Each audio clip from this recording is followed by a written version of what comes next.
Democrats, and not that this should have anything at all to do with it. They're very unpatriotic and disloyal to our Constitution. It's my opinion that the court has been swayed by foreign interests and a political movement that is far smaller than people would ever think. It's a small movement. I won by millions of votes. We won in a landslide. With all the cheating that went on, there was a lot of it, but we still won in a landslide. Too big to rig. But these people are obnoxious, ignorant, and loud. They're very loud. And I think certain justices are afraid of that. They don't want to do the right thing. They're afraid of it. This was an important case to me, more as a symbol of economic national security. And also, I would say, just for our country itself, so important, because we're doing so well as a country. We've never done so well. The good news is that there are methods, practices, statutes, and authorities, as recognized by the entire court in this terrible decision, and also as recognized by Congress, which they refer to, that are even stronger than the IEEPA tariffs available to me as President of the United States. And in actuality, I was very modest in my ask of other countries and businesses because I wanted to do, and it's very important, I wanted to be very well behaved because I wanted to do anything, I didn't want to do anything that would affect the decision of the court, because I understand the court. I understand how they are very easily swayed. I want to be a good boy. I have very effectively utilized tariffs over the past year to make America great again. Our stock market has just recently broken 50,000 on the Dow, and simultaneously, and even more amazingly, broken 7,000 on the S&P, two numbers that everybody thought upon our landslide election victory could not be attained. Think of that. Nobody thought it was possible to do it within 4 years, and we did it in 1 year. They said, you'll never be able, you'll go back and you read the geniuses, read their statements, all of the Nobel Prize winners in economics. They said, no, you couldn't do it in 4 years. Well, we didn't do it in 4 years. We did it in 1 year. We broke every record in the book, and we're continuing to do so.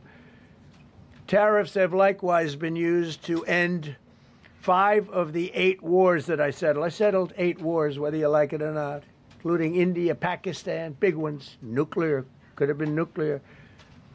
Prime Minister of Pakistan said yesterday at the great meeting that we had, the Peace Board, he said yesterday that President Trump could have saved 35 million lives by getting us to stop fighting. They were getting ready to do some bad things. But they've given us great national security, these tariffs have. And together with our strong borders, reduced fentanyl coming into our country by 30%. When I use them as a penalty against countries illegally sending this poison into our country to poison our youth. All of those tariffs remain. They all remain. I don't know if you know that or not. They all remain. We're still getting them, and we will after the decision. I guess there's nobody left to appeal to.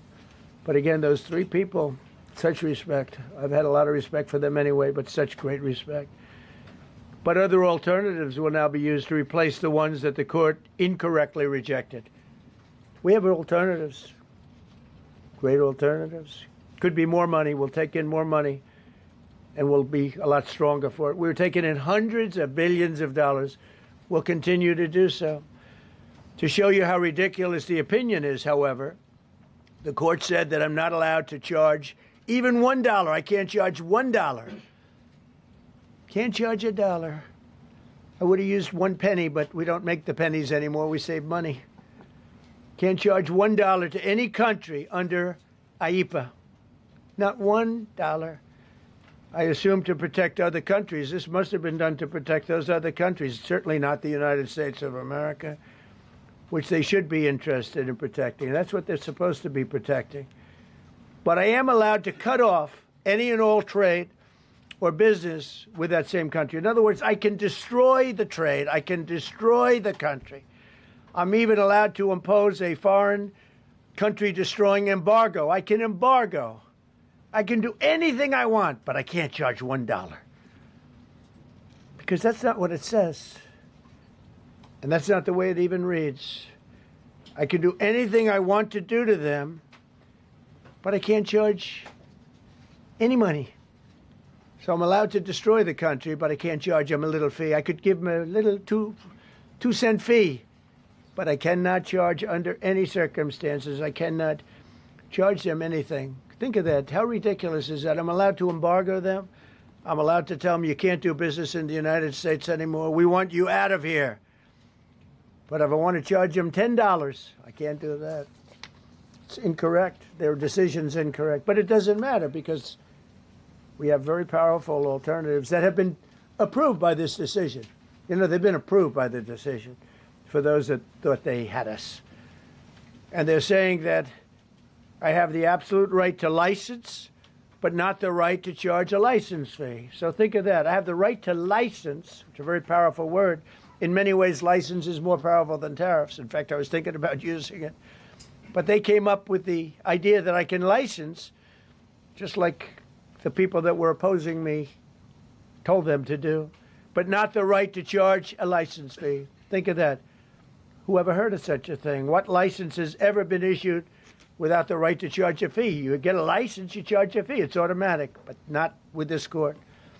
But now the court has given me the unquestioned right to ban all sorts of things from coming into our country, to destroy foreign countries, but a much more powerful right than many people ever thought we even had, but not the right to charge a fee. How crazy is that?